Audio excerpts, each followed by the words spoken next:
कल आप सभी को महाराज श्री के मुखारविंद से भगवान की विवाहों की कथा सुनने का सौभाग्य प्राप्त हुआ। इस तरह भगवान ने 16,108 विवाह किए। यह सब की कथा आपको सुनने को मिली थी।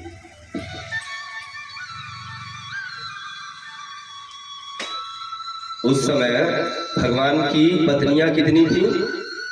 16,108 और उन पत्नियों से 10-10 पुत्र और एक पुत्री। अब सोच लो कितना संख्या रहा होगा। आज तो 1-2 में ही भैया हो गया। तो उस समय विचार करिए कि कितना संख्या रही होगी भगवान की। 56 करोड़ पूरे परिवार की संख्या। अब रहते कैसे रहे होंगे? हमारे कवर्धा में अभी 56 करोड़ आदमी नहीं है। तो समझ लीजिए कि केवल और केवल भगवान का जो भवन रहा होगा, राज्य रहा होगा, वे कवर्धा से बड़ा रहा होगा। सब पुत्रों का एक एक घर ले लो। अब 56 करोड़ संख्या थी तो सबका 56 करोड़ तो घर रहा होगा, 56 करोड़ महल तो रही होगी। तो उनका पालन कैसे हुआ करता था? यह सब विचारणीय बात है। लेकिन विचारणीय के साथ साथ में वे भगवान थे और हम लोग इंसान। भगवान कुछ भी कर सकते हैं। भगवान 16,108 पटरानियों से विवाह तो किए, लेकिन वे हर क्षण उनके सबके साथ में रहा करते थे। ऐसे नहीं कि एक के साथ में है तो एक के साथ में नहीं। नारद जी महाराज एक बार चले गए भगवान को देखने कि भैया भगवान इतना विवाह तो कर लिया है, लेकिन कैसे रखती होंगे इतने इतने पत्नियों को? अगर एक एक मिनट भी एक एक समय दे तो दिन तो ऐसा ही गया है। दिन में एक एक मिनट भी एक एक पत्नी को दे, उसके बावजूद भी पूरी पत्नी को वह समय दिन भर में नहीं दे पाते होंगे। तो चलो जाकर के देखा जाए। नारद जी गए और जाकर के सीधा माता लक्ष्मी के भवन में प्रवेश कर गए। बैठे हुए थे भगवान द्वारिकाधीश और माता लक्ष्मी। दोनों को नारद जी प्रणाम करते हैं। महाराज प्रणाम, देवी प्रणाम। देखे और चर्चा किए। उसके बाद दूसरे महल में प्रवेश कर गए। दूसरे महल में भी जाकर के उन्होंने देखा तो वहां भी भगवान द्वारिकाधीश और जामवंती बैठी हुई है। तीसरे में जाके देखा तो उसमें भी भगवान और कालिंदी बैठी हुई है। चौथे में जाके देखे तो उसमें भी भगवान सत्यभामा बैठी हुई है। अरे जिन जिन भवनों में प्रवेश किए उन भवनों में भगवान उन्हें दिखाई दिए। तो ये मत सोचिए कि भगवान ने इतना विवाह किया था तो हमने 1-2 कर ली भी तो क्या हुआ। अरे भैया एक ही कर लो, एक ही में घुस रहो। हाँ, नहीं तो ये बेकार है, ये माया है, इससे मुक्ति नहीं मिलती। संत महात्मा आपने देखा होगा, सेवा करते करते राजमहल से आया करती। जो संत महात्मा होते थे ना हमारे, उनकी जो गृहिणी रहती थी पत्नियां, वे राजा के घर से राजमहल से आया करती थी। और रहती थी कहाँ फिर आकर के? जंगल। संत भगवान की कुटिया, और वो भी ऐसे कुटिया कि कुटिया में कहीं पे सांप बैठा हुआ है, कहीं पे बिच्छी बैठी हुई है, कहीं पे शेर बैठा हुआ है, कहीं पे बाघ बैठा हुआ है। इधर से पूरी छावनी ढकी है, इधर से आधी खुली हुई है। वहीं जाकर के और रह करके, और वह जो राजकुमारी थी वे बिना स्वार्थ के अपने पति की सेवा करती है। और उसके पति बदले में उनसे प्रेम से 2 बातें तक नहीं करते। उसके बावजूद भी वह पत्नी कैसे अपनी पति की सेवा करती होगी। और आज की पत्नियों को देख लो, क्षण में दूर, सेकंड नहीं लगता आज के डेट में, सेकंड भी नहीं। तो ऐसा बिल्कुल नहीं करना चाहिए। भगवान की लीलाओं को आप लोग सुन रहे हैं तो उसे जीवन में, चरित्र में उतारिए, तभी काम बनेगा। सुनने मात्र से फर्क पड़ने वाला नहीं है। एक मूर्तिकार था, उसके पास में 2 मूर्ति थी एक ही साइज के। जैसे हमारे गोपाल जी 2 रखे हुए हैं एक साइज में, उसी प्रकार वह मूर्तिकार के पास में 2 साइज की मूर्ति थी। एक ग्राहक गया मूर्ति खरीदने के लिए और जाकर के दुकान में मूर्तियों की रेट पूछने लग गया। तो दुकानदार ने बताया कि भैया ये वाली मूर्ति 1000 रुपए की है और ये वाली मूर्ति 10,000 रुपए की है। दोनों सेम है, दोनों एक ही तरह दिख रहे हैं, लेकिन रेट में कितना अंतर है, 1000 और 10,000। ग्राहक ने पूछा कि अरे भाई ऐसी क्या बात है कि तुम दोनों मूर्ति तो एक ही जैसे दिख रहे हैं, तो इन दोनों मूर्तियों में भैया 1000 वाला ही तो आदमी लेगा, 10,000 वाले में ऐसी क्या विशेषता है। तो वह दुकानदार ने अपने काम करने वाले से एक रस्सी मंगाया और रस्सी मंगा करके जो 1000 वाली मूर्ति थी ना, वह मूर्ति के कान में घुसाया, तो वह मूर्ति के कान से वे दूसरे कान में निकल गया। अब 10,000 वाले मूर्ति के कान में घुसाए तो वह रस्सी घुसते जाए घुसते जाए घुसते जाए, कहीं से नहीं निकल रहा है, केवल अंदर जाते जा रहा है, जाते जा रहा है। तो विशेषता क्या है 1000 वाले में, 1000 वाले का कान इधर से इधर और 10,000 वाले के अंदर में घुसते रहता है। उसी प्रकार आप लोग हैं, कई प्रकार की मूर्तियां होती हैं, हम सब एक ही तरह है ना, एक ही तरह दिखते हैं, सब कुछ एक ही तरह है, लेकिन अंदर तो है।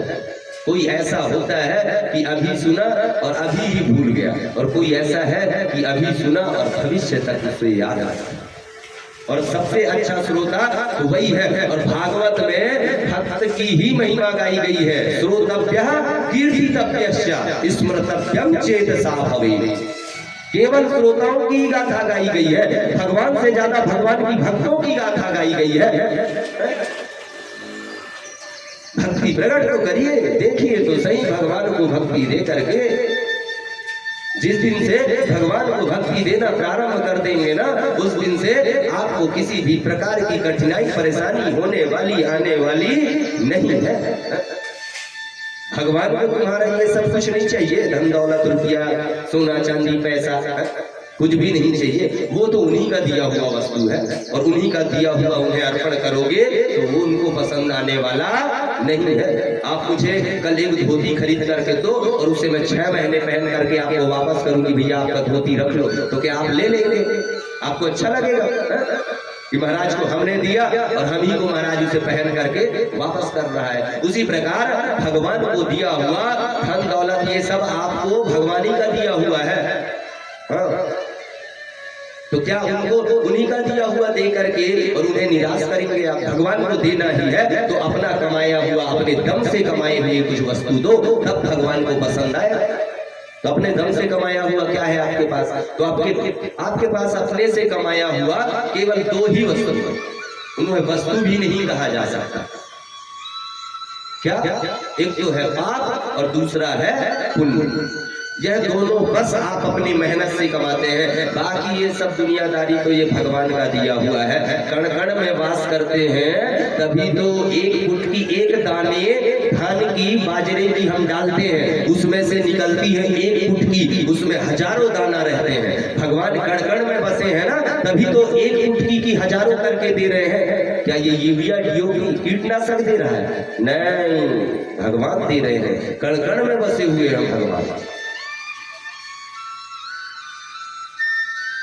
तो भैया 10,000 वाली मूर्ति बनिए, 1000 वाली मूर्ति बनने से कोई फायदा नहीं है, इसमें फिर टाइम वेस्ट होएगा और कुछ होने वाला नहीं है। इसी प्रकार कथा आती है हमारे सुदामा जी महाराज। सुदामा जी महाराज बड़े दीनहीन स्थिति में रहते थे। क्यों? क्योंकि उन्होंने अपना स्वभाव नहीं खोया, इसलिए।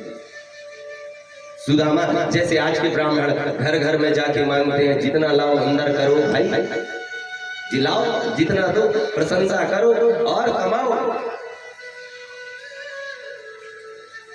एक महाराज जी का एक डायलॉग है, मन हरण तो धन हरण।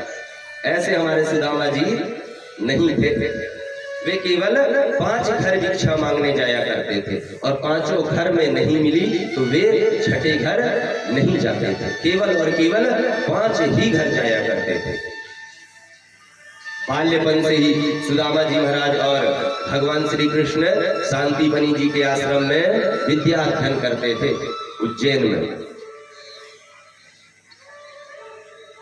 विद्या अध्ययन करने के पश्चात दोनों अलग हो गए, लेकिन दोनों अलग तो हो गए लेकिन मित्रता की जो गांठ थी वे ऐसे बंधी कि भगवान तो भगवान ही है, लेकिन सुदामा जी तो भगवान को जानते थे कि ये तो सर्वेश्वर भगवान ही है। तो मित्रता के साथ साथ में सुदामा जी महाराज भगवान की भक्ति करते थे।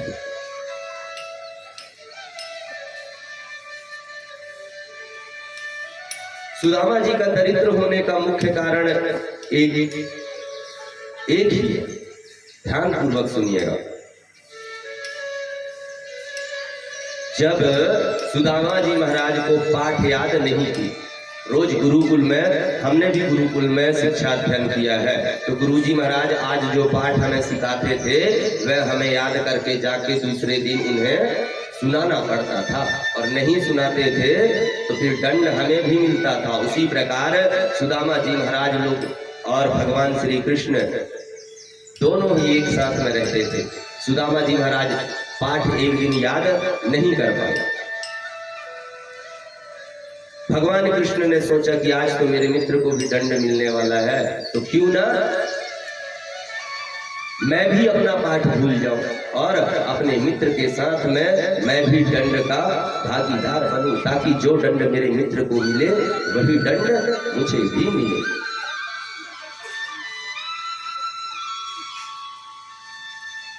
शांतिवनी जी भगवान ने सुदामा जी महाराज और भगवान श्री कृष्ण को वन में जाकर के और समिधा लाने का दंड दिया, लेकिन जो माता थी गुरु माता ना, वह उदार थी। माता तो हमेशा उदार ही होती है। पूत कपूत सुने हैं परना, माता सुनी कुमाता।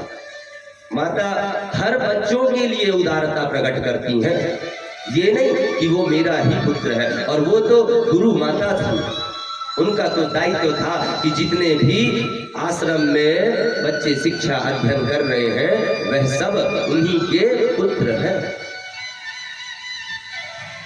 तो किसी कोने में जाकर के देखी तो एक चने की पोटली रखी दिखी माता का। माता ने देखा यह चने की पोटली है। माता ने सोचा कि इसको यहाँ कौन ला के रखा, माता को पता नहीं। फिर भी माता ने सोचा कि चलो चने की पोटली है तो बच्चे जा रहे हैं वन में, तो इन्हें भूख लगेगी, तो ये चने खा करके और अपना भूख मिटा लेंगे। यह सोच करके और गुरु माता ने चने की पोटली सुदामा जी महाराज को पकड़ा दी।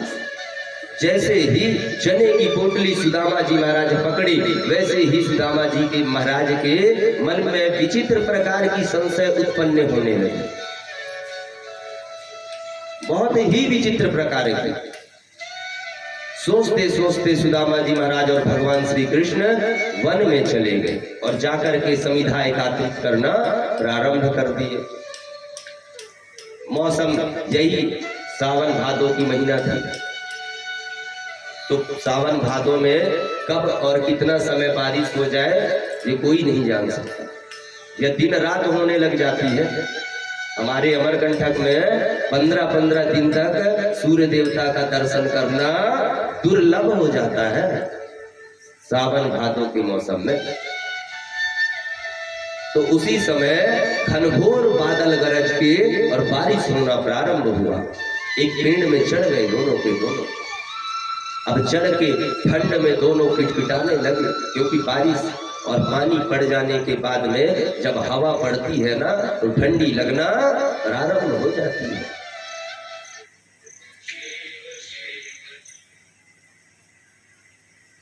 ठंडी लगना प्रारंभ हो जाती है।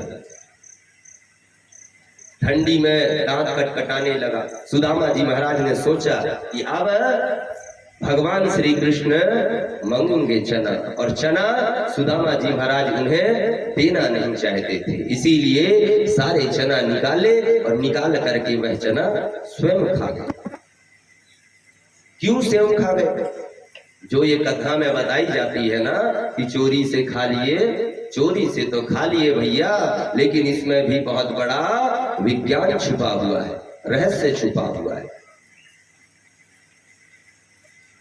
संत भगवान कहते हैं कि एक समय की बात है, एक बुढ़िया कहीं से भिक्षा मांग करके और लौट करके आ रही थी। वह पोटली की चना हाथ में रखे एक चोर ने देखा बुढ़िया के हाथ में पोटली लटक रहा है। वह चोर सोचा कि इसमें जरूर हीरे जवाहरात मोती होंगे, तो वह चोर उस बुढ़िया से वह पोटली छीन करके और भागा। तब उस बुढ़िया ने उस चोर को और साथ साथ उस चने को श्राप दी। क्यों? क्योंकि वह बुढ़िया दीनहीन तो पहले से थी, मांग जांच के खुद अपना पेट पालन करने के लिए लेकर के आ रही थी। उसे छीन करके चोर भागा तो वह बुढ़िया ने श्राप दे दिया कि जाओ, मैं श्राप देती हूँ कि जो भी इस चने को खाएगा वह धनहीन हो जाएगा, दरिद्र हो जाएगा। सुदामा जी महाराज को पता चल गया यह बात कि यह चना श्रापित है। क्या सुदामा जी महाराज ऐसा कर सकते थे? कदापि नहीं कर सकते थे। जिनकी मित्रता की गाथाएं गाई जाती है, कथाएं सुनाई जाती है, वो महाराज क्या ऐसे कर सकते थे? बिल्कुल भी नहीं कर सकते थे। तो भैया चना खाई क्यों उन्होंने? वह चना को तो फेंक भी सकते थे, बिल्कुल भी नहीं फेंक सकते थे। वह चना अगर फेंकते भी तो यह पृथ्वी धनहीन हो जाती, और अगर पृथ्वी धनहीन हो जाती तो हम सब भूखन मर जाते। इसमें यह विशेषता है। इसी कारण से भगवान सुदामा जी महाराज को दरिद्रता भोगना पड़ा। भिक्षा मांगने लगे, इधर से उधर भटकने लगे सुदामा जी महाराज, लेकिन कोई देता कोई ना देता। कभी बिना खाए रह जाते, कभी बगैर पानी पिए रह जाते। कई कई दिनों तक भूखे सोना पड़ता सुदामा जी महाराज को, लेकिन फिर भी उन्हें किसी भी प्रकार की चिंता नहीं रहती, अपने में मस्त रहते। भगवान ने विचार किया कि भैया ये ऐसा ही हमेशा घूमते रह जाएगा, ये आने वाला नहीं है।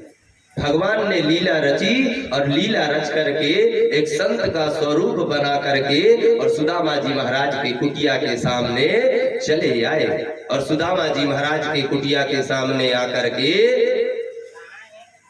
सुदामा जी से घर के सामने चिल्लाने लगे, मातो भिक्षाम देहि, भिक्षाम देहि, भिक्षाम देहि। अंदर से सुशीला देवी निकली। सुशीला देवी सुदामा जी की पत्नी हाथ जोड़ करके और सुदामा जी महाराज को प्रणाम करती हैं। हाथ जोड़ करके कहे कि महाराज, सुदामा जी की पत्नी हाथ जोड़ करके, जो भगवान थे वे अपना वेश बदल के आए हुए थे संत रूप में, तो संत रूपी भगवान को प्रणाम किए। जैसे ही प्रणाम किए वैसे ही संत महात्माओं की तो आदत होती है आशीर्वाद देने की। खुश रहिए, मस्त रहिए, आनंद रहिए, सब आशीर्वाद की झड़ी लगा दी भगवान ने।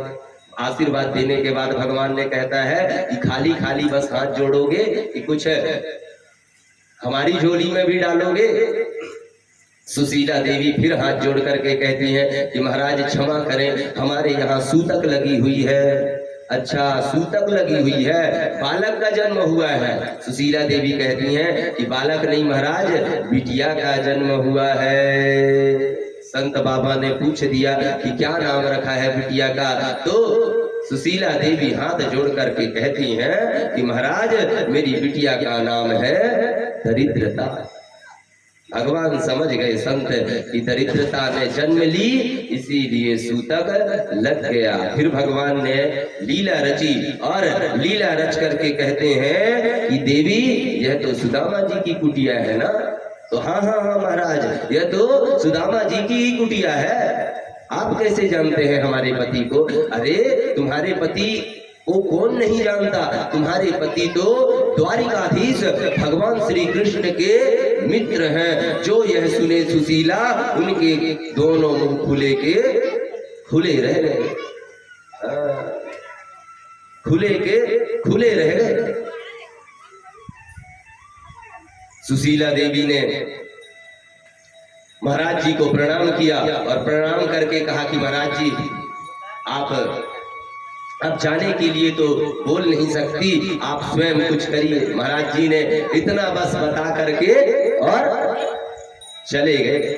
सुशीला देवी मन में विचार करते जा रही हैं, सोचते जा रही हैं कि अरे द्वारिकाधीश भगवान श्री कृष्ण मेरे पति के मित्र हैं और आज तक उन्होंने बताई नहीं। देखिए सुदामा जी महाराज आज तक अपनी पत्नी को तक नहीं बताया कि द्वारिकाधीश भगवान हमारे मित्र हैं। हम कहीं किसी मुख्यमंत्री से हाथ मिला लेना तो उसका फोटो खिंचवा के दीवार में चिपका के रखते हैं, दो कौड़ी के आदमियों के साथ। और वो तो साक्षात भगवान के मित्र थे, और भगवान के मित्र थे फिर भी अपनी पत्नी को नहीं बताया कि भगवान द्वारिकाधीश मेरे मित्र हैं। संध्या कालीन हुई, सुदामा जी महाराज आए, संध्या पूजन से निवृत्त होकर के अपने खाट पर बैठे। सुशीला देवी गई और जाकर के बैठ करके अपने पति को प्रणाम करते हुए और दोनों पैरों को दबाते हुए प्रेम पूर्वक पूछती हैं कि हे पति देव, मैंने सुना है कि द्वारिकाधीश भगवान तुम्हारे मित्र हैं। सुदामा जी महाराज को आ गई भगवान की याद। सुदामा जी महाराज मुस्कुराते हुए कहते हैं कि देवी, हाँ, द्वारिकाधीश भगवान मेरे मित्र हैं। पूरा वृतांत बताया कि शांतिपनी जी के आश्रम में विद्या ग्रहण करते थे, तब हम लोगों ने मित्रता बदी थी, वहीं से हमारी मित्रता है। कहे कि भैया इतने बड़े द्वारिकाधीश राजाओं के राजा आपके मित्र हैं और आज तक आपने हमें ना बताई। सुदामा जी महाराज बोले कि अरे देवी, क्या बताऊं कि भगवान श्री कृष्ण मेरे मित्र हैं, वे भगवान हैं, द्वारिकाधीश है, राजाओं के राजा है, महाराजा है। और अगर मैं किसी को बताऊं कि द्वारिकाधीश मेरा मित्र है तो सब मुझ पर हंसेंगे, मेरा बात कोई मानने वाला नहीं है। अरे कोई माने ना माने, मैं तो तुम्हारी पत्नी हूं, मैं तो मानती, मुझे तो बताते, लेकिन मुझे भी नहीं बताए। ऐसे थे सुदामा जी महाराज।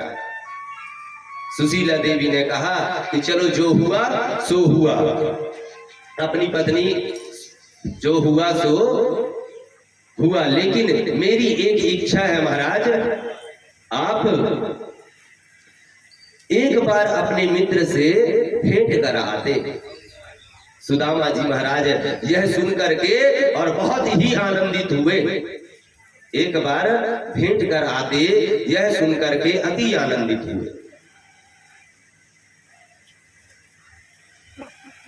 जाने के लिए सुदामा जी महाराज तैयार हो गए, लेकिन मित्र के यहाँ जाओ तो कुछ ना कुछ भेंट लेकर के जाओ। मित्र के यहाँ, राजा के यहाँ, गुरु के यहाँ, मंदिर में किसी ब्राह्मण के यहाँ आप अगर जा रहे हैं तो कुछ ना कुछ भेंट लेकर के जरूर जाइए।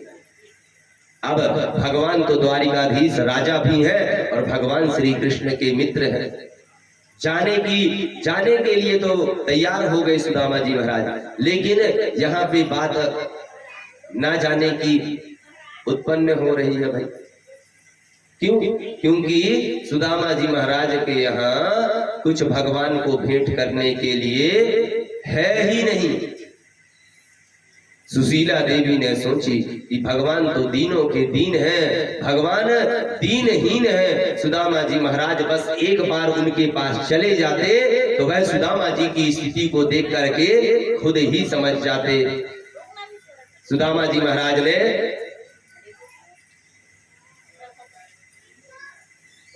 कहा कि देवी, अगर भेंट करने के लिए कुछ नहीं है तो मैं खाली हाथ जाने वाला नहीं हूं। सुशीला देवी कही कि रुको पति देव, मैं व्यवस्था करती हूँ, और अपने पड़ोसी सखियों के घर से जाकर के और एक एक मुट्ठी चावल उधार मांग करके लेकर के आ गई। अब चावल तो ले आई 4 मुट्ठी, लेकिन उस चावल को बांधने के लिए कपड़े नहीं सुशीला देवी के घर में, सुदामा महाराज के घर में कपड़ा नहीं, उस चावल को बांधने के लिए कपड़ा नहीं। फिर सुशीला देवी पूरे घर में घूमी ढूंढी तो एक जीर्ण शीर्ण सी वस्त्र दिखाई दी, वो भी ऐसी वस्त्र कि ऐसे पकड़ के खींचो ना तो वह फट जाती वे। चैल खंडे न कानवत्वा, एक खंड के ऊपर खंड, यानी वह कपड़े को 8-10 बार मोड़ करके और उस चावल में डाल करके और एक छोटी सी पोटली बनाई। इतनी स्थिति खराब थी सुदामा जी महाराज। सुदामा जी महाराज पोटली पकड़े और पोटली पकड़ करके अपनी वृंदापुरी नामक नगरी से निकल गए द्वारिका के लिए। अब द्वारिका कहाँ है? समुद्र के बीचों बीच में। श्रीमद् भागवत कथा के अनुसार तो सुदामा जी महाराज को 6 महीने लग गए थे द्वारिका पहुंचने में, लेकिन हमारे नरोत्तम जी महाराज ने श्रीमद् भागवत की बड़ी सुंदर स्तुति की है। इसमें सोते सोते ही सुदामा जी महाराज को द्वारिकापुरी पहुंचा दिए भगवान, सोते सोते ही द्वारिकापुरी पहुंचा दिए। द्वारिकापुरी में जाके सुदामा जी महाराज, एक राहगीर जा रहा था, राहगीर से पूछे कि महाराज हमें द्वारिका जाना है, आप क्या द्वारिका के रास्ते बता सकते हैं? वह राहगीर ने कहा कि महाराज आप द्वारिका में ही खड़े हैं। सुदामा जी महाराज कहे कि पहुंच गए द्वारिका? हाँ पहुंच गए द्वारिका। तो इतनो बताओ कि यहाँ हमारे कान्हा को घर कहाँ है? अब ये जाने ना कि भैया कान्हा किसको बोल रहे हैं, कन्हैया किसको बोल रहे हैं। राहगीर ने कहा कि भैया पूरी अच्छी तरह नाम बताओ तब बताएंगे, घर के बोलने वाले नाम से पता चलने वाला नहीं है। सुदामा जी महाराज ने कहा कि भैया हम तो इतना कुछ नहीं जानते, लेकिन वाको नाम कृष्णचंद्र है। जो राहगीर ने कृष्णचंद्र सुना, कहा महाराज आप किसके नाम ले रहे हैं? उनका नाम ऐसे कोई नहीं लेता। तो भैया कैसे लेता है? बोले कि श्री श्री 1008 राजाधिराज द्वारिकाधीश भगवान श्री कृष्णचंद्र बोलो। ये सुनकर के सुदामा जी अक्के बक्के रह गए, कहे कि इतना बड़ो नाम। अब भैया कितनो बड़ो नाम रहो, लेकिन आप उनकी घर की पता तो हमें बता दो, घर की पता कहाँ है? राहगीर ने कहा कि ये जितने पंक्तिबद्ध भवन दिखाई दे रहे हैं ना, सब उन्हीं के ही है। सुदामा जी महाराज गए और जाकर के द्वार में जाकर के खड़े हो गए। द्वारपाल वैसे तो भगवान श्री कृष्ण के लिए, संत महात्मा ब्राह्मणों के लिए उनका द्वार कभी भी बंद नहीं रहता था, लेकिन सुदामा की स्थिति देख करके उन द्वारपालों को रोकना पड़ गया। इतनी सुदामा की स्थिति गंभीर। पहले तो द्वारपालों ने पागल सोचा, यह कोई पागल है, कहीं से आ रहा है मारपीट, मार खा के। फिर उन्होंने सुदामा जी महाराज ने बताया कि भगवान श्री कृष्ण उनके मित्र हैं। तब वह द्वारपाल आदि सुदामा जी महाराज के ऊपर हंसने लगे, सुदामा जी महाराज के ऊपर हंसने लगे, हंस रहे हैं, द्वारपाल हंस रहे। सुदामा जी महाराज को यह देख करके ही उनके मन में बड़ा ही दुख उत्पन्न हुआ।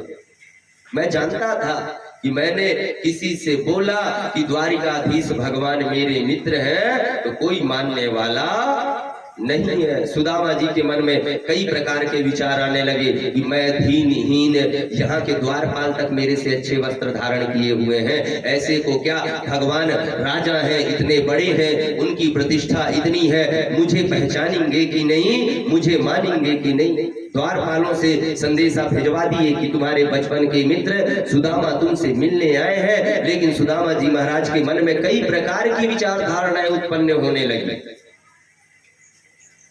अब ये सोचने लगे कि मुझ जैसे दीनहीन को अपना मित्र बताएंगे तो भगवान की प्रतिष्ठा का क्या होगा। यह सोच करके और सुदामा जी महाराज लौटने लगे। द्वारपाल ने जाकर के कहा, बताया कि महाराज एक दरबार में एक विभूति आए हैं जो आपसे मिलना चाहते हैं। भगवान ने द्वारपाल से कहा कि ब्राह्मण संत के लिए हमारा द्वार कब से बंद होने लगा। द्वारपाल ने कहा कि महाराज ये ऐसा ब्राह्मण नहीं है, देखने से तो ऐसा लगता है कि कोई दीनहीन है, कोई पागल है। भगवान ने कहा कि गरीब होना पागल होने की निशानी तो नहीं है, तुमने कैसे जान लिया कि वह पागल है। द्वारपाल ने कहा कि वह पागलों की तरह बात कर रहा है। क्या बात कर रहा है? भगवान ने कहा कि आपको अपना मित्र बता रहा है। जैसे ही भगवान श्री कृष्ण ने सुना कि मित्र बता रहा है, वैसे ही भगवान नाम जानने के लिए ललसाहित हो गए। द्वारपाल से कहा कि शीघ्र ही उसका नाम बताओ। द्वारपाल ने कहा, शीश पगा न जगा तन में, प्रभु आए ही ग्राम बसे अभिराम, धोती फटी सिलटी दुपटी, और पायो को पाए नहीं अभिराम, द्वार खड़ो दुज दुर्बल, देख गयो चकिधाभिराम, पूछत दीन दयाल को धाम, बतावत आपनो नाम सुदामा। जो सुदामा नाम भगवान ने सुना, इतने वेग से उठ करके दौड़े, पादुका पहनना भूल गए, पीतांबरी उड़ गया, सिर की मुकुट नहीं, शरीर की सुध नहीं, दौड़ते दौड़ते अंततः द्वार तक चले गए। द्वार में जाकर के चिल्लाने लगे, सुदामा सुदामा सुदामा, कहाँ गया सुदामा। नेत्रों से अश्रुओं की धारा बहते जा रही है और भगवान पुकारते जा रहे हैं, सुदामा सुदामा सुदामा। द्वारपालों ने कहा कि वह तो लौट गया। द्वारपालों से पूछा कि किधर गया, जल्दी बताओ जल्दी बताओ। द्वारपालों ने कहा कि उधर गया। आज पूरा द्वारिका पूरी देख रही है भगवान श्री कृष्ण को कि पैरों में उनकी पादिका नहीं, सिर में मुकुट नहीं, शरीर की कोई सुध नहीं, अंग वस्त्र गिर रहे हैं इधर से उधर, लेकिन सुदामा सुदामा नाम चिल्लाते चिल्लाते चिल्लाते चिल्लाते बीच नगर में पहुंच गए भगवान। और बीच नगर में जो सुदामा को देखा, सुदामा को देख करके ही भगवान अवरुद्ध हो गए, ना कुछ बोल पा रहे हैं ना कुछ कह पा रहे हैं। बस सुदामा जी महाराज के नेत्रों से और भगवान श्री कृष्ण के नेत्रों से केवल और केवल अश्रुओं की धारा बहते जा रही है। दोनों एक दूसरों को देख रहे हैं। ऐसा लगता है कि भक्त और भगवान के बीच में प्रेम का ऐसा भाव उत्पन्न हुआ है कि पूछो मत। पूरे द्वारिका नगरी वाले के आंखों से अश्रुओं की धारा बह रही है भगवान की। और सुदामा जी महाराज के प्रेम को देख करके दोनों ऐसा लग ही रहा है कि मन ही मन में बात कर रहे हैं, नेत्रों से बात कर रहे हैं, अश्रुओं बोल रही है। इस प्रकार से भगवान और सुदामा लग रहे हैं। कुछ क्षण पश्चात भगवान रोते रोते सुदामा को अपने गले से लगा लिए और गले से लगा करके अपना स्वयं का रथ लेकर के और भगवान ने सुदामा जी को अंतःपुर तक अपने महल में लेकर के चले गए। और महल में जाकर के जैसे ही महल वालों को पता चला कि कोई ऐसी विभूति आई है जिसके स्वागत के लिए साक्षात द्वारिकाधीश भगवान गए हैं, सभी सभासद द्वारपाल रानी आदि सजावट सेवा सामग्री के लिए लग गए। उन्होंने कहा कि आज कोई ना कोई बहुत बड़ी विभूति आने वाली है। जैसे ही अपने राजभवन में सुदामा जी महाराज को प्रवेश कराए, वैसे ही सभी सभासदों ने सोचा कि इसके लिए भगवान दौड़ते गए थे। लेकिन भगवान केवल और केवल मनुष्य के भाव को देखते हैं। भगवान धन दौलत कुछ भी नहीं देखते। भगवान के लिए सब एक समान होते हैं। भगवान ले जाकर के और सुदामा जी महाराज को अपने निज सिंहासन पर, अपने निज आसन पर बैठाए, जिस पर वे स्वयं बैठते थे। और आज माता लक्ष्मी को इशारा करते हैं कि आज तुम चरण धोने के लिए जल लेकर के आओ। दास दासियां खड़े रहती हैं कि भगवान का एक इशारा मिले तो हम कुछ काम करें। लेकिन आज भगवान ने माता रुक्मणी से कहा कि तुम जल लेकर के आओ। रुक्मणी दौड़े दौड़े अंतःपुर तक गई और सोची रुक्मणी कि आज तक अनेक प्रकार की विभूतियां आई, लेकिन भगवान ने आज तक हमें जल लाने के लिए नहीं कहा। यह निश्चित ही कोई अति दुर्लभ विभूति है। लक्ष्मी देवी समझ गई और जाकर जब तक लक्ष्मी देवी जल और पात्र लेकर के आती, तब तक भगवान ने अपने अश्रुओं से ही सुदामा जी के पैर प्रक्षालन कर दिए। देख सुदामा की दीन दशा, करुणा करके करुणा निधि रोए। पानी पराथ को हाथ छू नहीं, नैनन के जल से पग धोए। पानी पराथ को हाथ छुओ नहीं, नैनन के जल से पग धोए। भगवान के आंखों से गंगा यमुना की धारा प्रवाहित हुई और सुदामा जी महाराज के पैर को प्रक्षालन करके रख दिए। सुदामा जी महाराज सहमे सहमे से बैठे रहे। भगवान ने समझ गए कि कोई किसी स्थान में जाओ ना तो एकदम से ही खुलना संभव नहीं रहता। और सुदामा जी महाराज तो कुछ समझ ही नहीं पा रही हैं। आज सुदामा जी महाराज राज सिंहासन पर बैठे हुए हैं और उनके पैरों पर सर्वेश्वर, जो यह पूरे सृष्टि के राजा है, वह सुदामा जी महाराज के चरणों में बैठे हुए हैं। सुदामा जी महाराज कुछ बोल नहीं पा रहे हैं। भगवान उठे, भगवान सुदामा जी महाराज की भावना को समझ गए और पकड़ करके अपने निज भवन में लेकर के गए। दास दासियों से आज्ञा दिए, सुदामा जी महाराज का क्षौर कर्म, स्नान आदि करा के अच्छे अच्छे वस्त्र अलंकार आभूषण आदि पहना करके जिस भवन में, जिस रूम में स्वयं माता लक्ष्मी के साथ में विश्राम करते थे ना, उसी बिस्तर पर ले जाकर के सुदामा जी महाराज को बिठाए। आजकल बेडरूम कहने लग गए हैं। महाराज जी जाए ना तो महाराज जी के लिए अलग वह आसन रहता है, वो भी ऐसी आसन कि उससे बदबू आती रहती है, जीर्ण सीर्ण सी। कोई बोरा देता है, कोई फट्टा देता है, तो कई ऐसे ही कुर्सी में बैठा देता है। भगवान श्री कृष्ण ब्राह्मण के भक्त थे, ब्राह्मणों की पूजा किया करते थे। ऐसे वैसे नहीं है ये ब्राह्मण, समझने की आवश्यकता है। देव स्वरूपणम ब्राह्मण, नमो ब्राह्मण्य देवाय क्यों कहा जाता है? साक्षात देव है।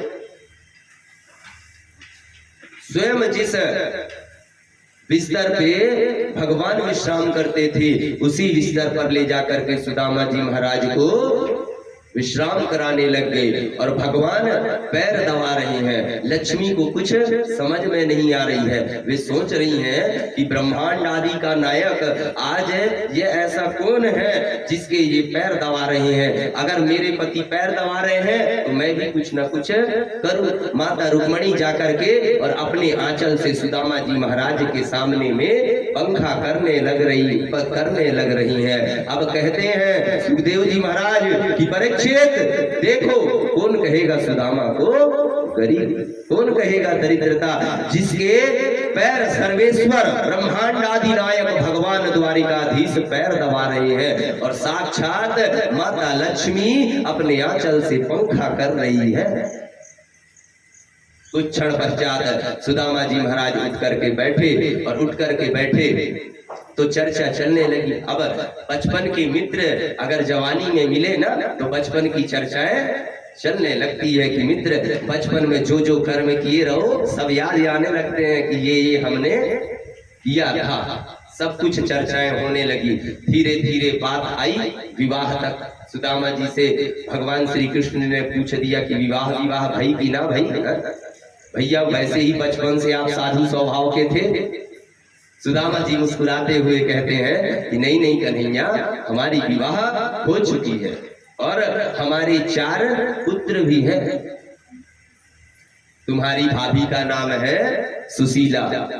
अरे हमारी छोड़ो भैया, तुम अपनी बताओ, तुम्हारी विवाह भाई की ना भाई?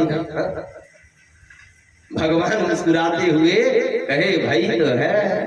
तो भाई तो है का मतलब क्या है? अब भाई मतलब जो भी रहे, विवाह हुई है। तो तुम्हारी पत्नी का क्या नाम है? बोले कि अब नाम पता तुम सब उन्हीं से पूछ लियो, हम तो उन्हें बुला देते हैं। अब संदेशा भिजवाया कि संत महाराज से बाबा जी से आशीर्वाद लेनो है। सब के सब चले आओ। अब एक एक करके सबसे पहले लक्ष्मी माता आई। महाराज प्रणाम। सुदामा जी महाराज आशीर्वाद देते हैं, खुश रहो, सौभाग्यवती भवा, पति प्रिय भवा, पुत्रवती भवा। अब जाकर के लक्ष्मी महारानी खड़े हो गई। कृष्ण सुदामा जी महाराज कृष्ण जी से पूछते हैं कि ये कौन है? कहते हैं यही है हमारी धर्म पत्नी। अरे वाह वाह, बड़ी सुंदर पत्नी है तुम्हारी, बड़े सौभाग्यवती रहो। संत महात्माओं की आदत होती है खूब आशीर्वाद, चकाचक आशीर्वाद देने की। संत महात्माओं की आदत होती है। उतने में दौड़ते हुए सत्यभामा चली आई। महाराज प्रणाम, उसको भी आशीर्वाद दिए, सौभाग्यवती भवा, पति प्रिय भवा, पुत्रवती भवा। अब वो जाकर के और माता लक्ष्मी के बगल में खड़े हो गई। इशारा करके सुदामा जी महाराज पूछते हैं ये कौन? भगवान श्री कृष्ण कहते हैं ये भी वही हैं। कहते हैं वाह, तुमने तो बड़ी उत्तम काम की भैया, 2 विवाह कर ली। उतने में कालिंद्री दौड़ते हुए आई। वह करती है महाराज प्रणाम, वे भी सौभाग्यवती भवा, पति प्रिय भवा, पुत्रवती भवा। फिर भगवान से कहते हैं कि ये कौन? भगवान कहते हैं कि ये भी यही। सुदामा जी महाराज फिर चकराए, कहे अरे दादा, 2 तक तो सही थी लेकिन 3। इतनी में लक्ष्मणा दौड़ते हुए आई। वे जाकर के कहती है महाराज प्रणाम। फिर आशीर्वाद दिए। फिर कहते हैं कि ये कौन? फिर भगवान कहते हैं कि ये भी वही है। सुदामा जी महाराज कहे का 10-50 है। भगवान कहते हैं कि पूछो मत, बस आशीर्वाद दिए जाओ और गिने जाओ। अब एक एक करके भगवान की गृहिणियों का आशीर्वाद चालू होता है। अब धीरे से दूसरी पत्नी आई, तीसरी आई, चौथी आई, 5वीं आई, 6वीं आई, 7वीं आई, 8वीं आई। करते करते करते करते 2-3 हजार की संख्या बीत गई। अब सुदामा जी महाराज आशीर्वाद देते देते थक गए। भगवान की तरफ देख करके कहते हैं कि अब कितनो है? तो भगवान कहते हैं अभी तो आधी ना भाई, अभी तो आधी नहीं हुई है। सुदामा जी महाराज कहे कि भैया अब हम ना दे पाएंगे आशीर्वाद, हम तो थक गए। भगवान कहते हैं का घर में झगड़ा करवानी है? आधे आशीर्वाद और आधे को आशीर्वाद नहीं दिए तो झगड़ा हो जाएगी घर में। तो कहते हैं कि आशीर्वाद देते देते आज हम ही बच जाए तो ठीक है। हे कन्हैया, तेरी लीला तू ही जाने, अब तू ही सब कुछ बता ताकि मैं सबको अच्छे से आशीर्वाद दे सकूं। भगवान ने कहा कि सुदामा जी महाराज को चलो ज्यादा परेशान ना किया जाए। भगवान ने बताया कि तुम्हारी भाभी 16,108 जो सुदामा जी महाराज ने सुना, हारे कन्हैया तैनो तो गजब कर डारो। फिर भी सुदामा जी महाराज जानते थे कि ये सर्वेश्वर भगवान है, ये चाहे तो कुछ भी कर सकते हैं। इतने में सेवा सत्कार के बाद भोजन आदि का कार्य हुआ। भगवान अच्छी प्रकार से 56 भोग व्यंजन आदि सुदामा को खिला करके पुनः विश्राम के लिए निज आसन पर लेकर के आए।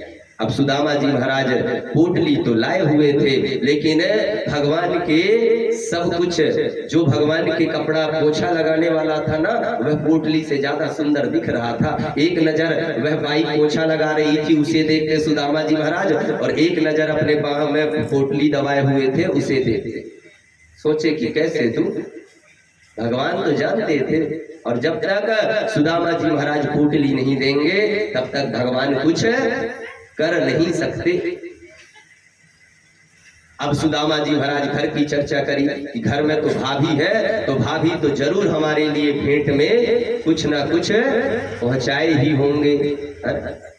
अरे भैया, कान्हा से कहे सुदामा कि अरे भैया कान्हा, ताको भाभी कुछ ना पहुंचायो, हमारे घर में कछु ना है भैया देने के लिए, तू तो राजा बनो बैठो है, और राजा को क्या चाहिए, सब कुछ तो है तेरे पास। फिर भी भगवान अड़ गए, कहे कि मित्र के यहाँ मित्र अगर भेंट करने जाए तो उनकी गृहिणी का दायित्व है कि अपने पति को उनके मित्र के लिए भेंट के रूप में कुछ ना कुछ वस्तु दे। तो भाभी तो जरूर दे होंगी। ऐसे ही भगवान को दिख गया बाह में दबाए हुए पोटली। भगवान खड़े हुए, बचपन से ही तो भगवान लीलाधारी है, खड़े हुए और खड़े होकर के और पोटली छीन लिए, पोटली छीन लिए, और देखे पोटली को देख करके और भगवान बहुत ही आनंदित हुए। सुदामा जी से कहे कि देखो इतनी सुंदर भेंट हमारी भाभी ने हमारे लिए पहुंचाई और तुम छुपा रहे हो। सुदामा कुछ बोल नहीं पा रहे हैं, उनकी वाणी अवरुद्ध है, का बोले समझ नहीं पा रहे हैं कि बोले क्या। ऐसे यश जैसे कीर्ति में आज सुदामा जी महाराज है, वैसा पहली बार है। पहली बार कोई चीज देख लो ना तो मनुष्य उसे देखते ही रह जाता है। उसी प्रकार पहली बार इतने सुंदर राजमहल में इतने सुंदर वस्त्र, इतने अलंकार, इतने सब कुछ देख करके वे आश्चर्यचकित थे, अवरुद्ध थे, वे कुछ बोल ही नहीं पा रहे थे। बार बार पूछने पर फिर सुदामा जी महाराज ने बताया, कहा कि तुम्हारी भाभी ही तुम्हारे लिए यह पोटली पहुंचाई। कृष्ण भगवान ने कहा कि अगर पोटली दी है तो जरूर कुछ न कुछ संदेशा भी दी होगी, संदेशा भी पहुंचाई होगी भैया। तो संदेशा पहुंचाई होगी। क्या संदेशा बताओ, संदेशा कुछ होगा। तो संदेशा भी उन्होंने पहुंचाया।